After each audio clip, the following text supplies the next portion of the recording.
Welcome to Linda's Corner. My name is Linda Bjork, and today we're going to be talking about navigating life's wins and losses. I'm delighted to welcome special guest, James Heppner. James is a speaker, blogger, results coach, podcast host, and the founder and creator of Weekly Wins and Losses. You can reach James at his website, jamesheppner.com, and I'll include a link in the show notes. Welcome, James. I'm so glad that you could join with me today.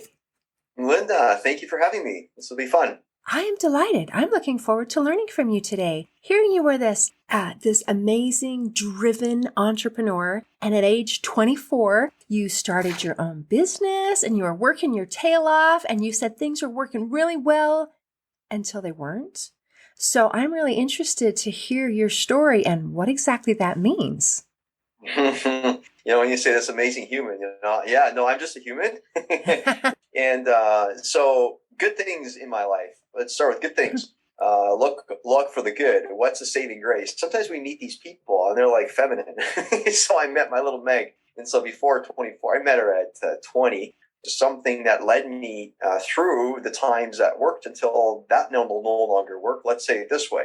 My relationship has always worked. And so have we gone through struggle? Sure. Well, let's just say it this way.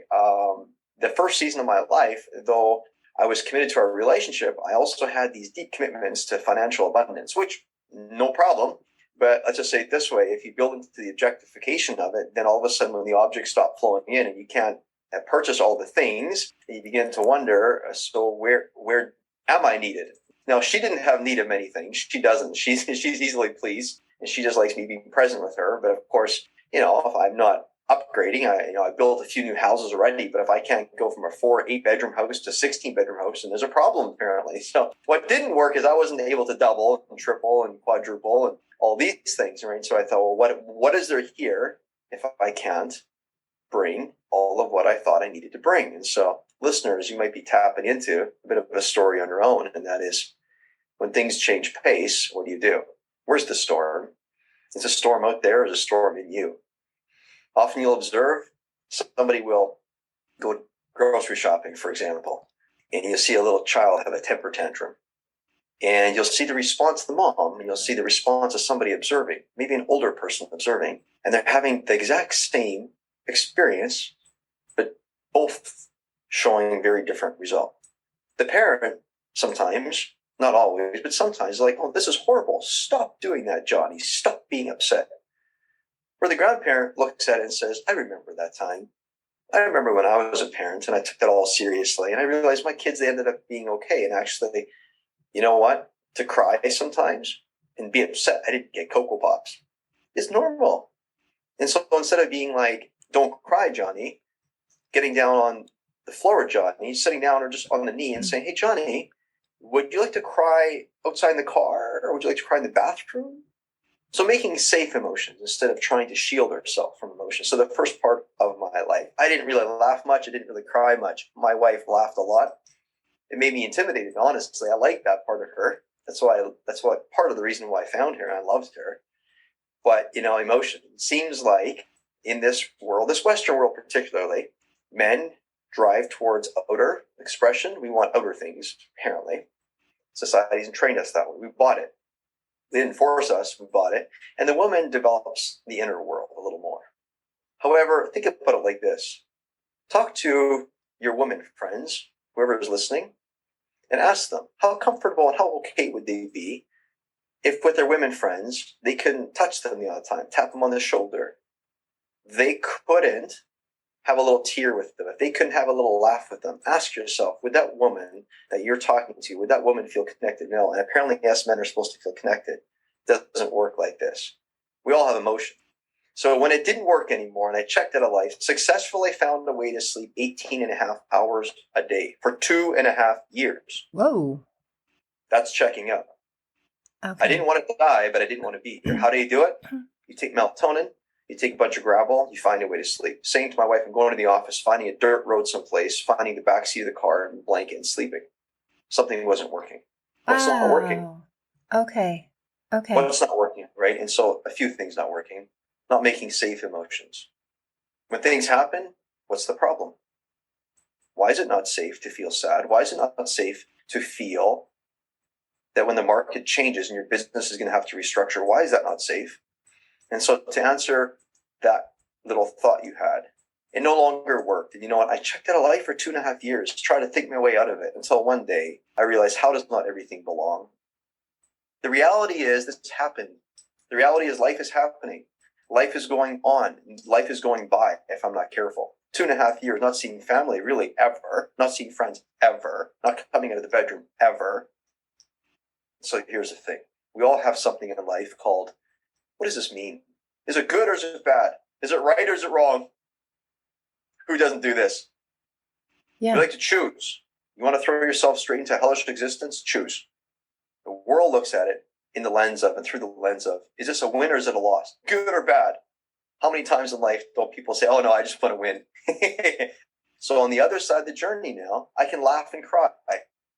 If I don't cry and laugh once a day, like deep belly laugh, and have like a meaningful, like I feel sorry for what's going on in the world or whatever. If I don't have like a connected experience with the world, then why am I here? Wow. So my journey taught me to open up to the dimension, the safety of all of what life is. And, you know, honestly, and to tie this all together, the man wants to, just like the female gets to experience your inner world, the man wants to learn how to do this too.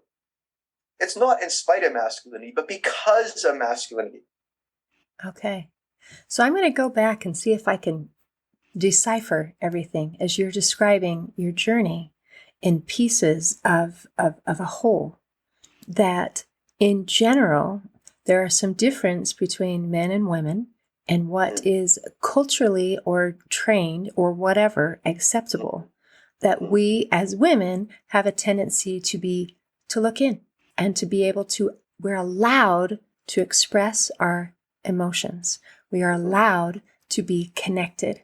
And you felt that as a man, that was not an option, that you are supposed to hold and carry everything inside.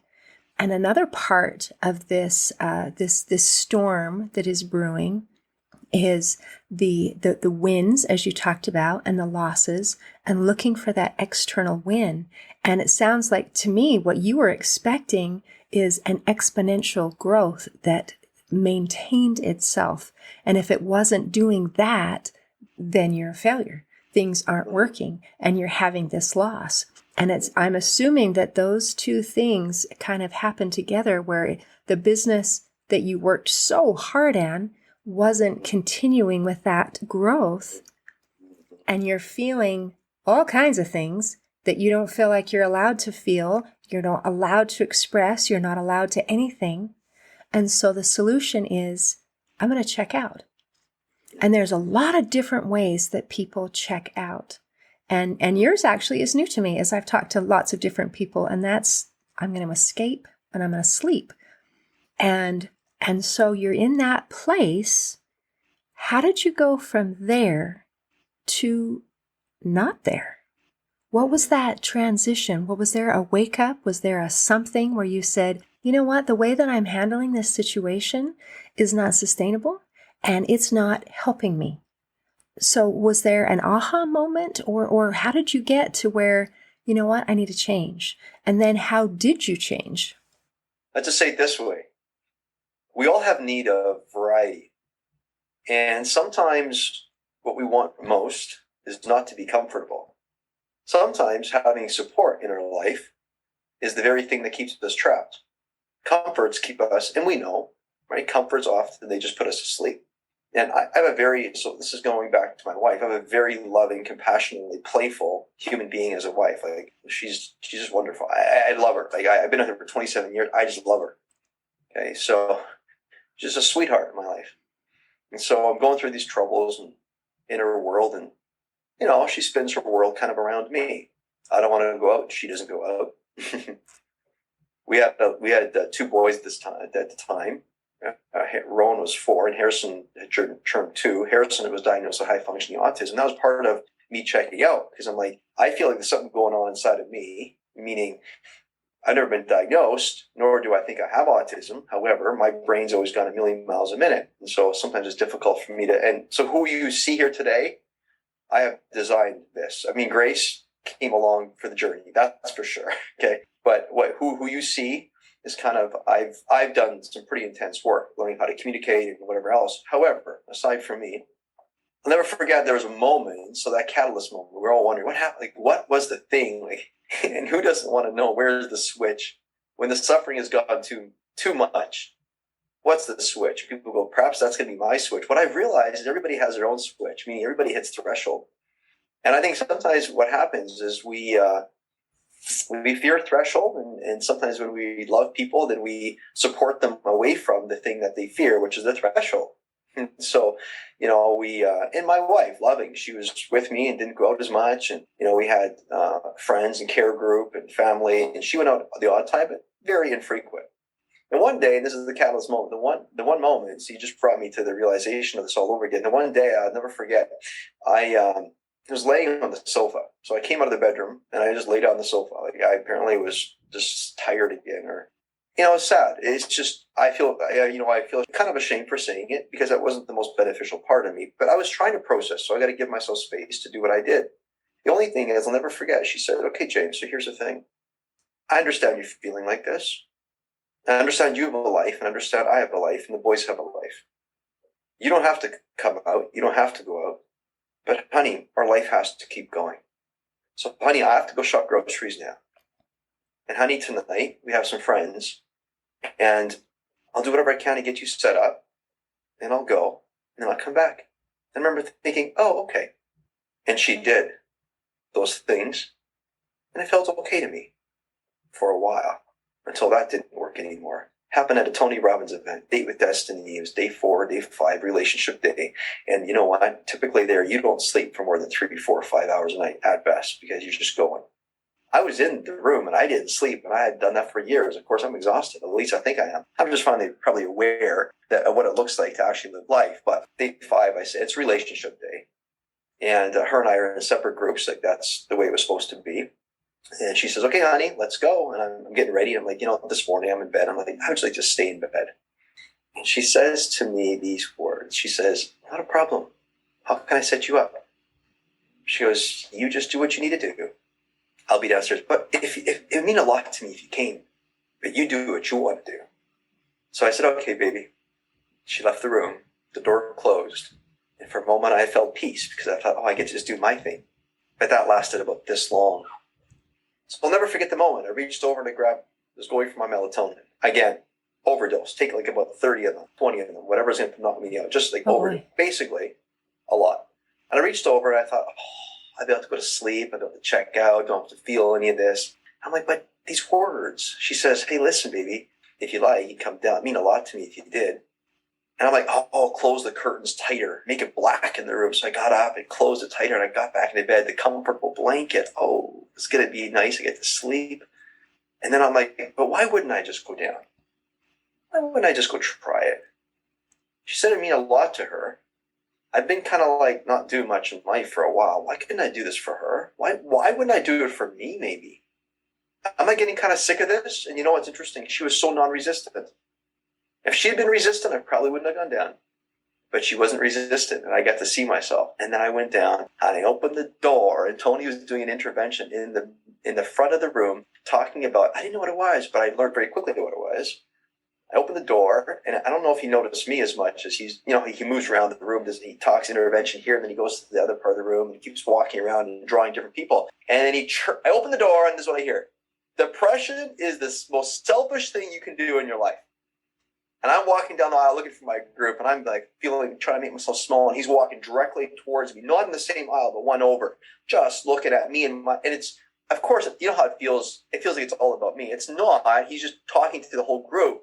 But he just keeps going about depression. I'm going, dude, if you only knew the crap in my life. And he keeps talking about the crap in people's lives and how they let that be the story of their life and how they let that be so significant and how their problem is bigger than anyone's problem. And how it's all a big wine fest most of the time. Not always. Sometimes there's clinical depression, but most frequently, depression is something you do. I'm like, depression is something I do? I'm like, well, let's consider. I was in the bedroom before. I was about to do it. He goes, watch this. Talks to the person, and he goes, get in a depressed state. So the person, he goes, I don't know how to do it. He goes, well, just get in a sad place. The guy gets in this really sad place. How do you feel? And the guy goes, I feel kind of depressed. And he does this over different people. And I'm sitting there observing. But to make a long story short, I hope I answer your question in the sense of two catalyst moments. Both of them involved my wife. But the key thing is my wife, who she was, allowed me to see myself. Not resistant, supporting, but then moving from a level of support where I'm going to bring you a donut or a coffee to being like, hey, baby, I still got to go out. So I'm going to do my thing. I'll support you in your thing, but I have to keep living my life. And I started realizing, I think I'm missing out. We don't like to miss out. But if we have these supports around us going, no, we're not missing out at all. I got my wife, my kids. I can stay like this. I got variety because I get to hear them. It's like, no, the house is quiet. There's nothing going on. They're gone. And I'm missing out. And so she's down on a date with Destiny, relationship thing. She goes, it means a lot to me. And I thought, maybe I'm missing out. She's enjoying herself, but I'm missing out. So there's a few other things, but in short, I came through a lot of that. Oh, that's fantastic. Some of the things that she did, and it sounds like she did very intuitively, is that she helped you to recognize that it wasn't just about you. And as you're sharing your story, and I'm feeling some echoes of my own, and feeling when I was struggling with depression, how I felt so much like this is about me. This is my problem. This is my issue. It's not bothering anybody else. I am doing such a good job at containing everything. And it was my husband who kind of helped me become aware, no, this is affecting me. This is affecting me. And then all of a sudden we have more responsibility, because sometimes we think, you know what, if this is just me, this is my thing to deal with, everyone else should just leave me alone because it doesn't have anything to do with you. And when we realize, no, actually it is affecting the other people, particularly the people that we're closest to, the people that we live with, the people that we work with, the people we associate with, that it is damaging them, then we think, oh, then I guess I really do need to do something about this. And another thing that your wife did, and it sounds intuitively, is she helped to empower you. She wasn't trying to fix you and say, hey, I can solve all your problems, James. Just, do what I say. Instead, it was, hey, I'm going to trust you. If you want to come, you know how to do it. It would mean a lot to me. You can come. And so by giving that, even the power of a single choice can feel, when you're in a place of feeling so helpless and so just there, to have someone trust you to make your own choice it is empowering. It's, wow, I can choose. I can choose. When we're in that place and feel so helpless and so hopeless, to be able to have some power to do something, to choose something, it helps climb out of that place. And so I'm glad that she was able to do that for you, and that you were able to start the climb and to pull out and to become who you were meant to be.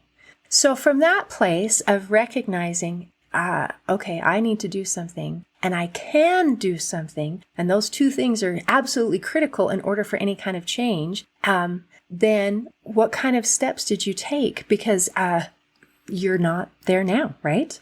No. So that was over a decade ago. So, and listeners, you can probably relate with this. How often in life don't we all want relief?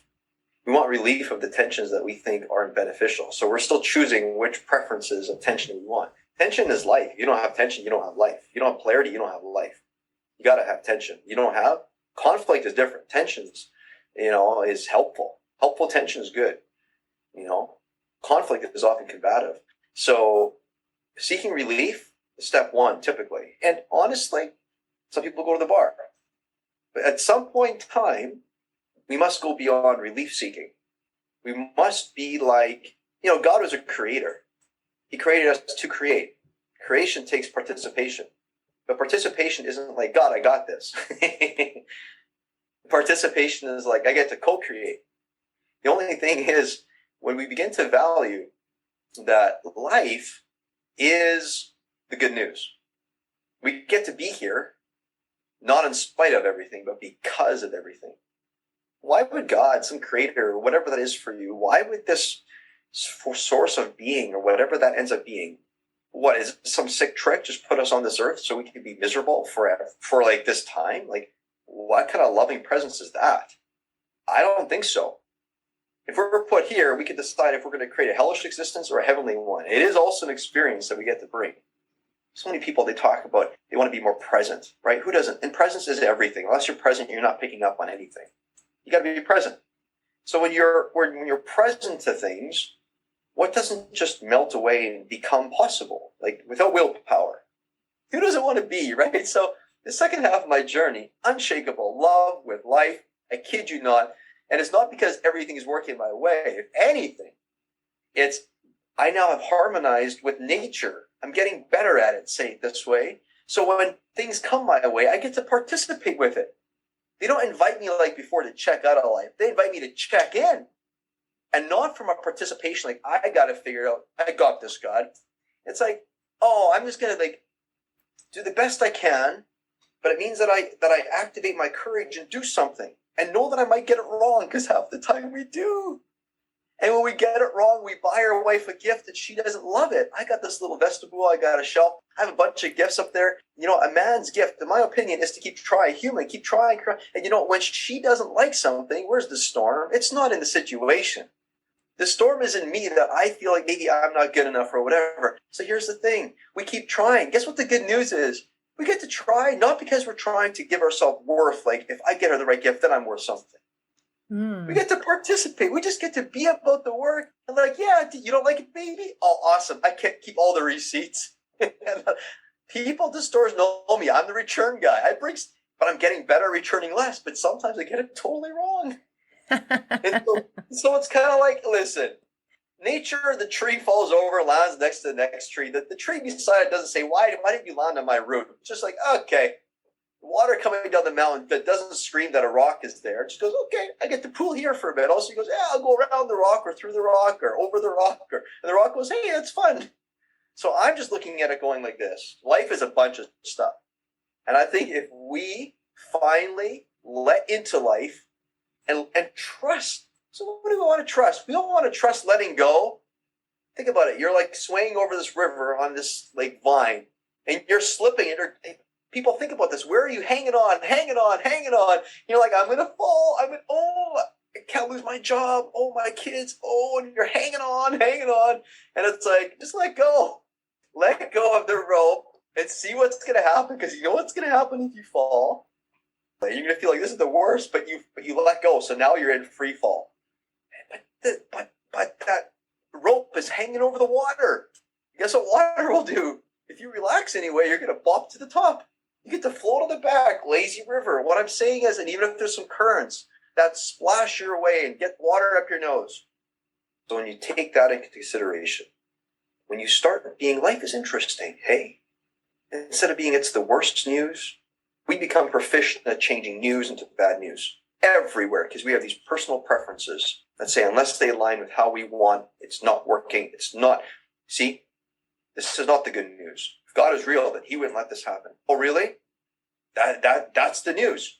Don't change the facts. I lost my job. Good. I feel like I lost. Good. I feel like I won. Good. Well, what next? What now? So one thing, when you say good, it almost sounds a little bit like at the beginning when you said that you're not allowed to feel. I think we're allowed to feel the sad. We're allowed to feel the disappointment. We're allowed to feel the whatever it is that fits, but we shouldn't stay there. We should allow ourselves to feel it, move through it, and then move on. I can't say if I lost my job that my reaction would be good. Right. And that's a very good point you make, Linda. I love that. That we should have a positive attitude and all of that kind of stuff. And when you look back at it after, I don't know how long it'll take, days, weeks, maybe even years, you might say, oh my gosh, that was the best thing that ever happened to me, because I lost this job, then this opportunity, and I did that, and I was so much happier and everything worked out so much better. But I think at the moment, if something bad happens, we don't have to say, oh, well, I need to automatically be, all happy. No. I can be, wow, that hurt. That was disappointing. I felt rejected. I felt discouraged. Okay. and then work through that and accept it and move on. I don't think we have to stay there and live there. And I think if you get good at it, like you're describing, where you really can say, wow, what an adventure. What's next? That's awesome. But I think some compassion, and that we're allowed to feel, like you said at the beginning, we are allowed to feel. Yeah, and I love what you said there, because when you say some compassion, you see, and I just skipped a phase, so I'm glad you brought this up, because the idea is never to do positive thinking hyperbole. Earlier, what I was talking about is keep the facts intact. Accept reality. Reality is evidence. Instead of taking evidence and turning evidence into bad news. A tree fell. The tree beside it doesn't complain. It feels, though, it might feel sad. The root got a little pressure. The whole trunk just fell into its primary root. Here's the thing about feelings that I've discovered. It's an arrow. It points you to proper and ready you for next proper action. Anger. Be angry, but sin not. It doesn't say don't be angry. Angry is a helpful emotion. Why? Because anger sits right next to sadness. But if you get stuck in it, it creates bitterness. It can create all kinds of unhelpful. Right. Just like getting stuck in goodness. So when I say it's good, what I mean to say is we become so proficient at changing news into bad news. And instead, let it be the good news. Let it show you, so we don't be ashamed. We let it all belong. Meaning when we show up, we don't condemn ourselves, but we go, oh, that's what's in there? Oh, do I want that for the future? Maybe not anymore. Perhaps I'll be a little more aware. Now, I noticed on your website you talked about man's life simplified. What does that mean? How have you simplified? A man's life simplified to me looks a bit like there are things at the base infrastructure of all of our life that controls our life. You find the master switch. So find a guide. Find someone. Doesn't need to be me, but find someone, a guide, somebody who you trust. Find somebody who doesn't have all the answers. Because that's what you want another person who finds strength in both the knowing and the I don't know. Because that's fully human. You find anybody who has all the answers, you might want to run. Okay? But find somebody who can properly debate the tensions of life and find your strengths. It's so easy to find weakness. It's everywhere. People are like, well, let me poke at this. It takes no courage to find weakness. It's always available. So man's life simplified looks a little bit like this. Yeah, you can read a bunch of books on how to have peace. That's all fine. You can try to conquer it. But ask yourself the question. If ever you don't make safe something, and you don't allow it to belong inside of you,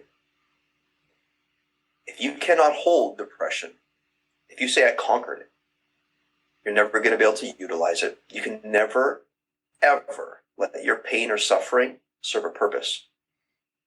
And we all have, back to threshold, we all have the ability from day one when we were born. We're all born. We're all born from a source of love. We're all made in a certain way. We know where we come from. We all do things for the same reason, for receive more love and give more love. That's what we do everything for. We're all the same.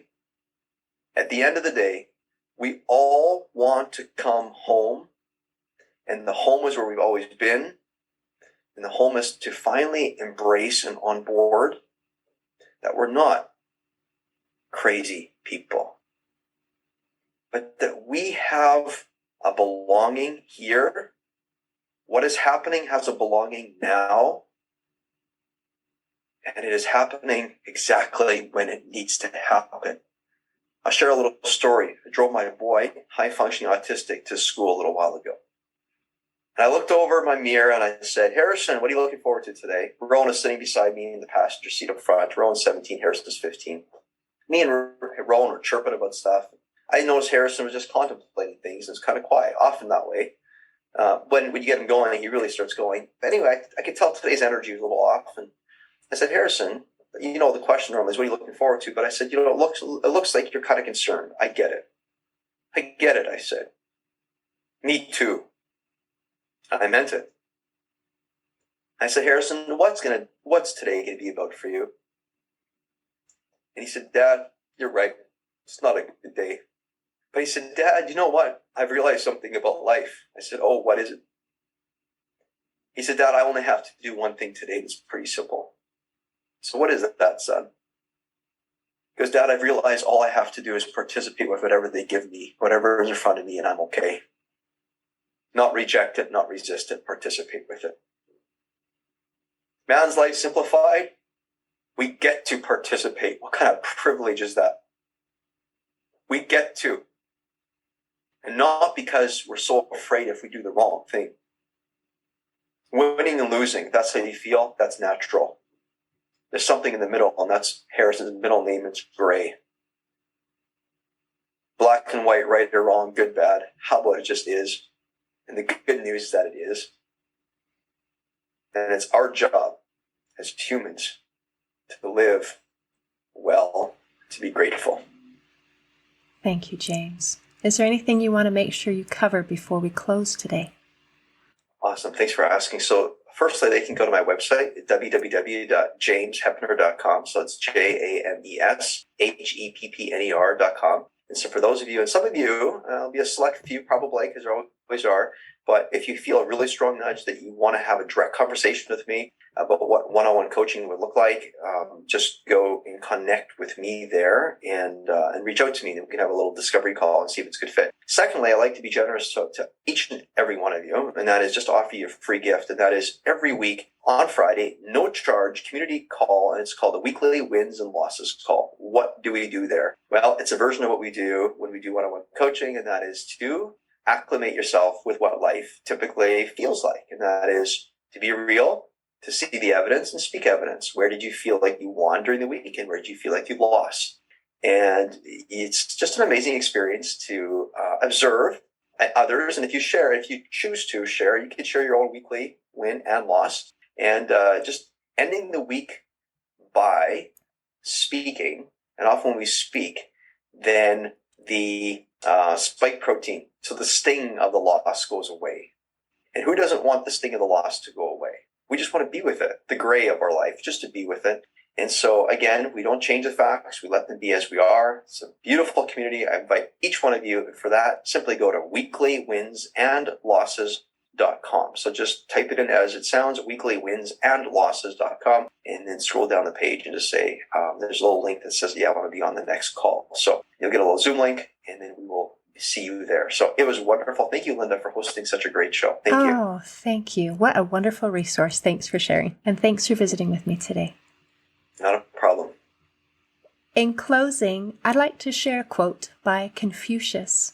He said, "Life is really simple, but we insist on making it complicated." Today, I invite you to experience more joy in your life by simplifying. See you next time on Linda's Corner.